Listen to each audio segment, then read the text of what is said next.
Hi everyone, Rosemary from Rosemary Astrology. Well, the week of December 8th to the 14th sees still quite a few planets in retrograde. Actually, it's increased since last week. So remember, Mercury is still retrograde. Will actually station direct at the beginning of the following week on the 15th. All his retrograde has been or will have been in Sagittarius in the ninth house.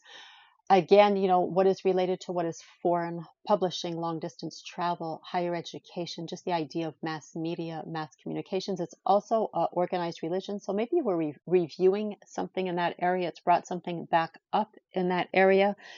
We also have Mars that has stationed retrograde on the 6th. So, of course, Mars will be retrograde into February. Happily, just a once every 2 year occurrence to have Mars retrograde. Quite frustrating and trying energy because we're trying to go forward. Mars wants to go forward, wants to get stuff done, really wants to do something, but now he's being forced to slow down, go backwards, go over the same part of road. I often use that analogy, right? The retrograde is like we're driving forward down a road. Now we have to stop and back up over that same stretch of road and then finally go forward again over that same stretch of road.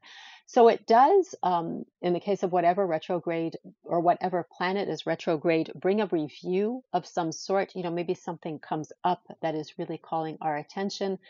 But in order to use that energy well, we have to be doing that review, replanning, especially with Mars. It is pointless to try to keep forging ahead.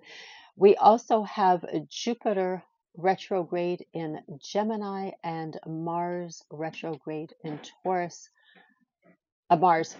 Uranus, sorry guys, and I'm looking at them, so obviously Uranus retrograde in Taurus. Uranus is getting ready to start moving in 2025 into Gemini. And let me just give you that date, the dates while we're talking about this. Uranus is going to make a first jaunt into Gemini from July 7th of 2025 to November 7th of 2025, then go back into Taurus until April 25th of 2026. So this shift is going to be beginning. Jupiter next year will be shifting into Cancer. I'm giving you the heads up for the 2025 astrology.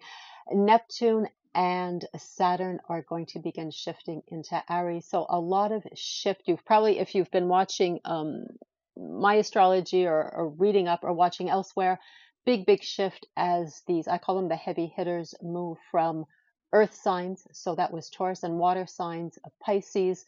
We think of Pluto, who was in Capricorn until November, another earth sign. Now we're going into fire and air. So a lot of energy, a lot of idea of concepts of initiating things, very different energy. And it is going to be a big shift within the next 2 years. Venus will have moved off her conjunction to Pluto, so that very intense energy, exploring relationships in a very intense way, even in a dark and a manipulative way. And I did talk about that for last week's astrology, but now it's just going to keep moving through Aquarius in the 11th house. For all of us, of course, this is our long-term goals. It is also our social circle. So people we meet up usually because we have a common interest. So a club, a team, if you're in a band, if you're in a theater troupe, if you're in on a bowling team, for example, there's many examples around that. Venus has us spending, perhaps I call this the warm fuzzies, more time, perhaps. Maybe you're getting together with your circle of friends more. Venus can mark a romance within this circle of friends. So a friend that becomes more than a friend, or perhaps a friend introduces you to someone, someone within the social circle or someone they know, but just a lot of warm, cozy moments there as well. Can also have you turning your attention to long-term pursuits and have people coming in to help you. As I said, Venus really wants to forge ties, is charming, is diplomatic. So, if you have to ask for something, or perhaps, you're going to be discussing this with friends, people might be able to help you. It might be surprising. Venus is the lesser benefic in astrology as much as Jupiter is the greater benefic. So I don't like to say, the lower octave or the lower version. Venus functions in a different way, but she does bring in people to help us the same way Jupiter does, because, they want to help us. There's that energy of wanting to forge that bond or to create that tie.